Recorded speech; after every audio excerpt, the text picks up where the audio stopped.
What's going on, everybody? It's your boy Grim back. Today we're gonna be doing a story time video. So this was a video I actually promised you guys last year. This is a story that was it occurred in 2023, and I died.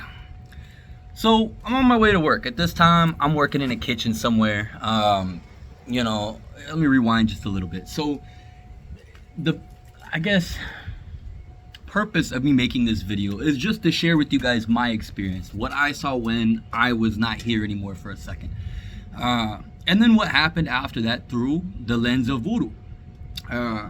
So that's how I'll tie it all in, to the spiritual side at the end. So I'm on my way to work, and at the time I just took the train. Still take the train here and there, but I'm on a skateboard and I'm headed up to the train station. Now there's a neighborhood I have to pass, and there's about 4 blocks, okay, so 4 whole streets where it's just going straight down. It's a good little fucking hill, some Red Bull shit.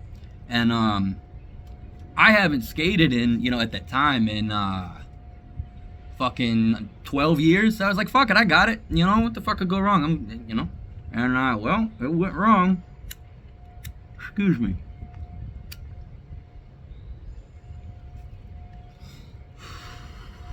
Just a cigar. Anyway, I'm headed down, and I start getting the shake of death. Now, anybody who's skated before and felt their fucking heart drop, with an oh shit moment, knows what those death wobbles are. Exactly what that entails. What that means is the board is going so fucking fast that it's shaking like this. Okay.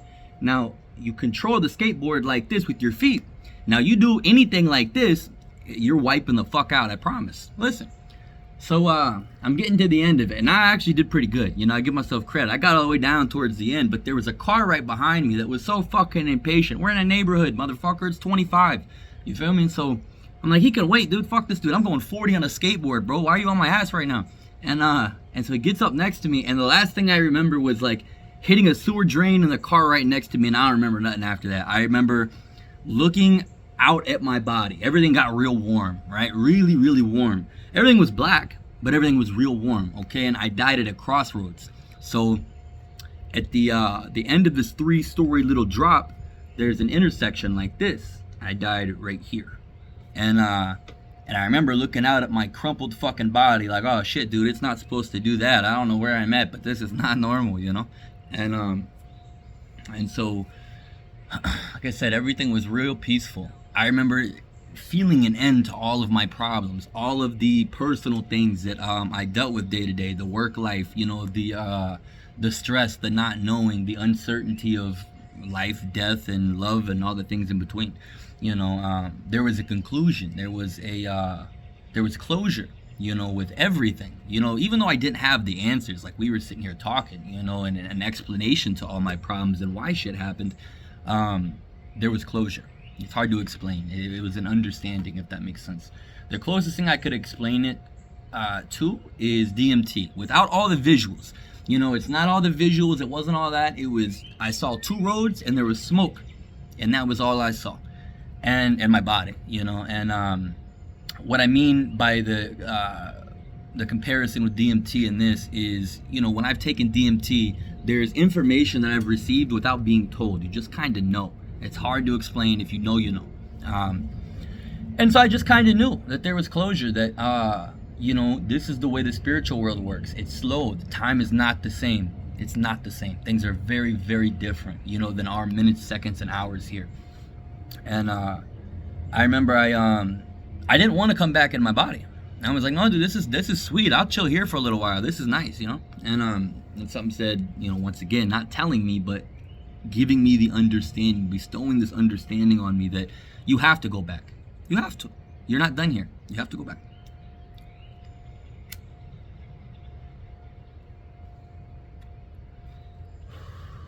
So the next thing I remember is I'm back in my body, and boy, everything hit at once. The road rash, my head was bleeding, messed up here, and there was an electrician who stopped, and he was like, hey man, are you good? And I was like, nah. And he was like, do you need to go somewhere? It's like, I need to go to work. I am late. He's like, well, do you want some water or something? I was like, yeah, water would be nice, man. And so he hands me the water, and I don't even drink it. I'm just pouring it on my road rash, man. So I'll, damn, I want to upload some videos and some pictures of the actual damage of what happened. But it's on my old phone, which I'm working on getting fixed right now. So give me a couple weeks. I'll put it in like a message or some shit. I'll make it work. But yeah, all this was tore up. My pants all tore up down here. Head all tore up. I called my boss and I go, before I called anybody, I called my boss and I said, hey, I'm gonna be a little late to work. I got in an accident and I gotta make some fries when I get there, and I'll be there on the 8th day of the week on Friday. And she's like, what the fuck are you talking about? I was like, yeah. She was like, are you good? I was like, yeah, I'll be there soon. And so I get there, and it's a small kitchen. It, you know, it was a nightclub, so it wasn't like it was a restaurant, you know. And I walk in there looking like shit. I finished my whole shift out and everything, and they looked at me like, what the fuck is wrong with this dude, man? I looked crazy, but my head was all fucked up, man. I had a concussion. So to tie it back in with the voodoo, you know, of how this kind of applies, you know, I came back home that night, and without getting too deep into the lens of Haitian voodoo, I sat with Legba, you know, and then I felt a pull to sit with one of my other spirits who I'm very close to. You guys can look her up. Maitres Mambo Ezilifueda a la Dahomey. It's a long name, but she was a Dahomean queen, okay? And she, people like to say she's in charge of love, you know, and the affairs of love. She is so much more than that, you know. She is compared to like Mother Mary, you know, like just a force of love, you know. And when you feel her in the room, you'll cry, you know. You'll cry. You'll be so happy, you know, so filled with love and joy. You start to cry. I can't explain it.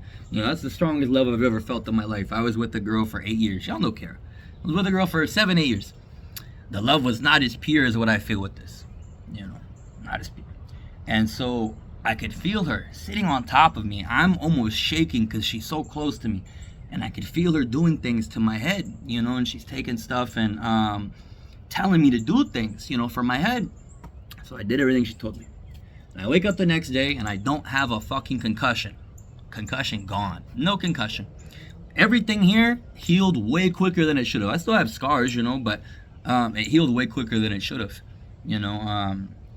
People like to, you know, and just a little off topic from the story real quick. You know, when people hear the V word, you know, there's a difference, okay? Because you have a lot of different types of the V word, okay? Voodoo, okay? You have voodoo, which is Haitian voodoo, V-O-D-O-U, okay? That was the product of the slave trade when they took people from Yoruba, from Congo, from all of these different places, and they cultivated in Haiti. You know, a ceremony called Boakaiman. The spirits came together, established a reglement, and in 1804, the whole country was free because of voodoo.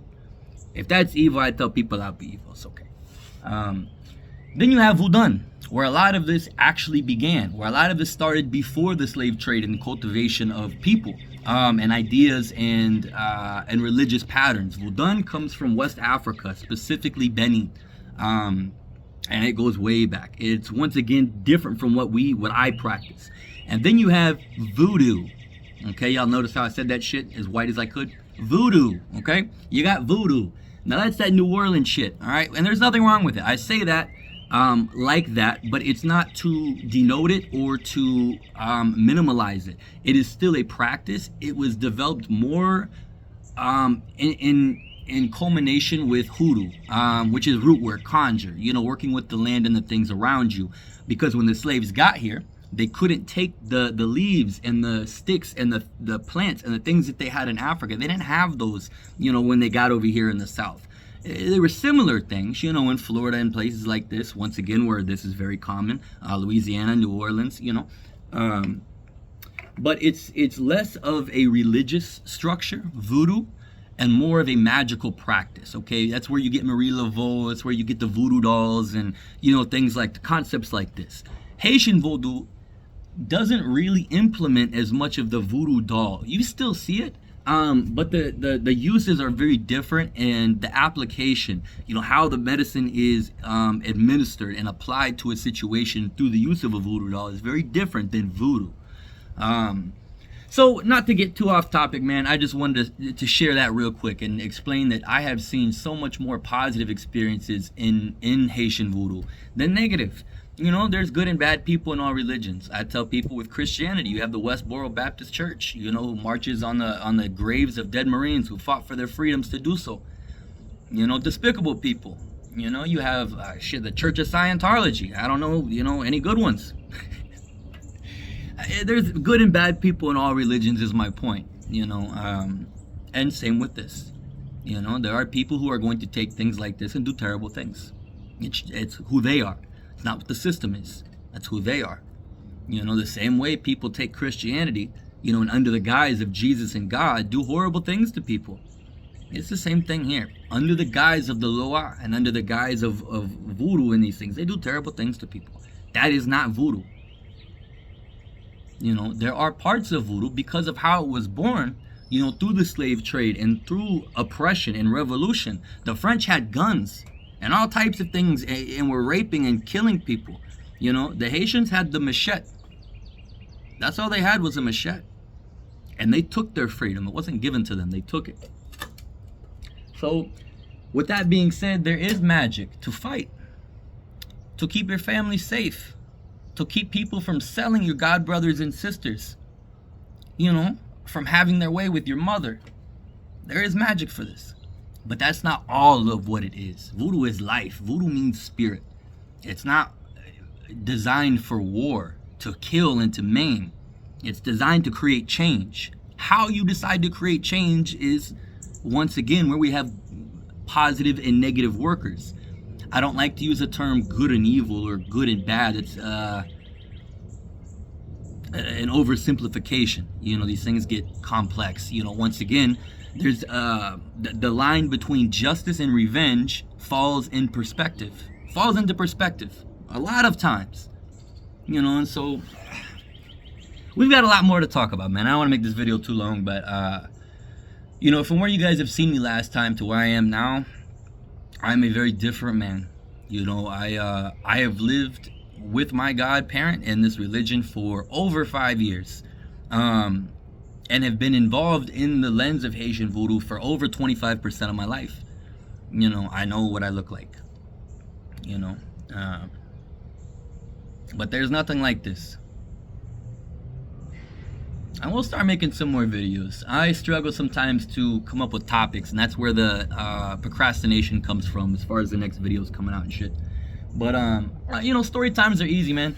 I don't know if you guys noticed, I went back and archived a lot of my videos. I didn't delete them, I just archived them because I want to update some of those videos. A lot of where I was at the time, the way that I spoke, and the information that I had, people who are really experienced could see the levels that I was at. And so I want to go back and update those videos with better information, more detail, more structure, if that makes sense. But yeah, you know, the other reason I wanted to make this video so quick is because of all of the feedback that I got just on that short, you know, that I made. Just something to stop in and see how y'all were doing, man. So please continue to keep that coming. If you guys have any questions, concerns, or ideas, as far as something you want to understand or have discussion about, I'm not against having a live stream. You know, the numbers are still good and still worth it. You know, we're having good conversations. So once again, not going to make the video too long. I appreciate you guys stopping by and making it this far. And you guys let me know what you think.